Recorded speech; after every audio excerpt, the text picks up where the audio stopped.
अगर आप high cholesterol से परेशान हैं, आपके ब्लड टेस्ट रिपोर्ट में हर बार कोलेस्ट्रॉल हाई ही आता है, या फिर आप बीपी, वेट गेन, फटीग या हार्ट रिलेटेड डिस्कम्फर्ट जैसी प्रॉब्लम से भी जूझ रहे हैं, तो ये वीडियो आपके लिए बहुत ही यूजफुल होने वाली है।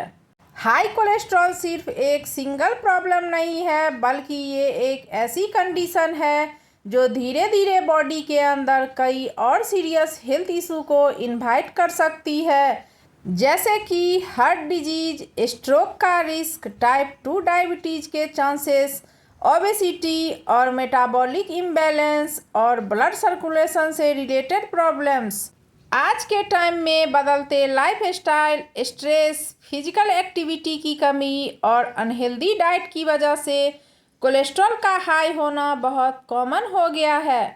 लेकिन एक और इंटरेस्टिंग बात यह है कि कुछ ऐसी चीज़ें होती है जो हम अपने डेली रूटीन में हेल्दी समझकर रेगुलरली कंज्यूम करते हैं, लेकिन वो हमारे लिए हेल्दी नहीं होता और कोलेस्ट्रॉल को बढ़ाने में और ज़्यादा हेल्प करता है।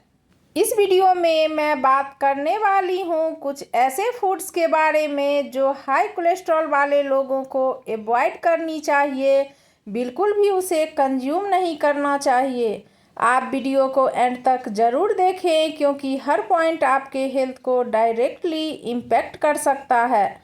वीडियो शुरू करने से पहले आपसे एक छोटी सी रिक्वेस्ट है, अगर वीडियो पसंद आए तो वीडियो को लाइक करें और चैनल को ज़रूर सब्सक्राइब करें। पहला फूड बटर और एक्सेस घी है। बटर और घी को हम इंडियन डाइट में ट्रेडिशनल और एनर्जी रिच फूड्स के रूप में यूज करते हैं, लेकिन हाई कोलेस्ट्रॉल पेशेंट के लिए इनका एक्सेस कंजप्शन प्रॉब्लम क्रिएट कर सकता है।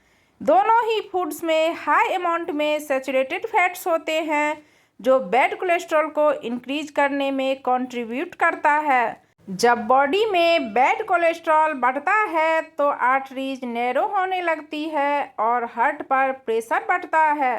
घी और बटर अगर बैलेंस्ड डाइट में लिमिटेड क्वांटिटी में यूज किया जाए तो ठीक है, लेकिन daily heavy use specially fried food के साथ कोलेस्ट्रॉल लेवल को और बढ़ा सकता है। दूसरा फूड रिफाइंड फ्लोर है। रिफाइंड फ्लोर यानी मैदा से बने प्रोडक्ट्स जैसे वाइट ब्रेड, बिस्किट, केक और पेस्ट्रीज को अक्सर डेली स्नैक या ब्रेकफास्ट में इंक्लूड किया जाता है, लेकिन हाई कोलेस्ट्रॉल वाले लोगों के लिए ये ग्रेजुअली हार्मफुल हो सकते हैं। मैदा हाईली प्रोसेस्ड होता है, जिसमें फाइबर ऑलमोस्ट जीरो होता है और ये बॉडी में क्विकली शुगर की तरह कन्वर्ट हो जाता है। इससे इंसुलिन स्पाइक्स और फैट एक्यूमुलेशन बढ़ सकता है, जो इनडायरेक्टली कोलेस्ट्रॉल इम्बैलेंस को वर्सन करता है। अगर आप मैदे से बनी हुई चीज़ों का रेगुलर कंजप्शन करते हैं तो ये हार्ट हेल्थ के लिए रिस्की हो सकता है। तीसरा food deep fried fast foods है।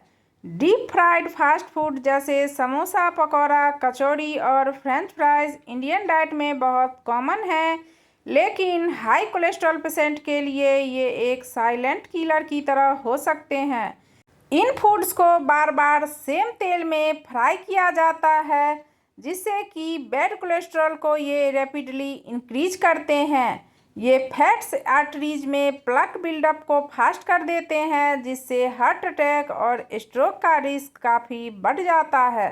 अगर आप कोलेस्ट्रॉल के पेशेंट हैं तो कभी कभार तो आप फ्राइड फूड खा सकते हैं, लेकिन अगर आप इसका रेगुलर कंजप्शन करते हैं तो ये कोलेस्ट्रॉल को काफ़ी बढ़ा सकता है। अगला फूड ड्राई फ्रूट्स है। ड्राई फ्रूट्स जैसे आलमंड्स, कैश्यू और वॉलनट्स को हार्ट हेल्दी माना जाता है, और ये सच भी है कि इनमें गुड फैट्स होते हैं, लेकिन प्रॉब्लम तब होती है जब इनका ओवर कंजप्शन किया जाता है। अगर आप कोलेस्ट्रॉल के पेशेंट हैं तो ड्राई फ्रूट्स खाते टाइम ध्यान दें कि ओवर कंजप्शन न करें, और बादाम जब भी खाएं तो उसे भिगो के ही खाएं।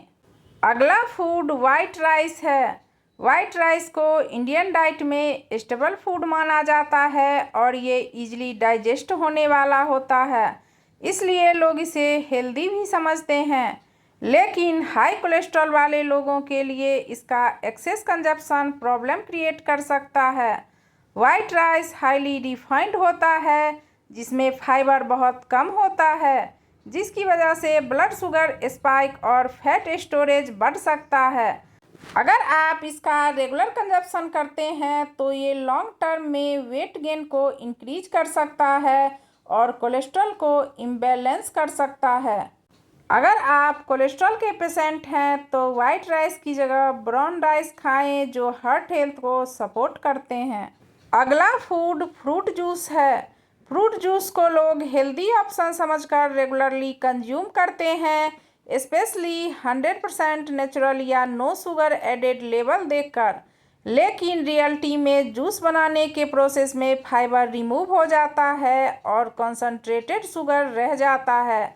ये शुगर डायरेक्टली ब्लड में अब्जॉर्ब होती है, जिससे कोलेस्ट्रॉल इम्बैलेंस हो जाता है और फैटी लीवर का रिस्क काफ़ी बढ़ जाता है। फूल फ्रूट के कंपैरिजन में जूस का ग्लाइसेमिक इम्पैक्ट बहुत ज़्यादा होता है, इसलिए हाई कोलेस्ट्रॉल पेशेंट के लिए फूल फ्रूट्स हमेशा बेटर ऑप्शन होते हैं, जूस नहीं। अगर आप भी हाई कोलेस्ट्रॉल के पेशेंट हैं तो हमेशा ध्यान रखें, जूस की जगह आप फ्रेश फ्रूट ही खाएं, आपके लिए बेटर होगा। अगला फूड एग यॉक है।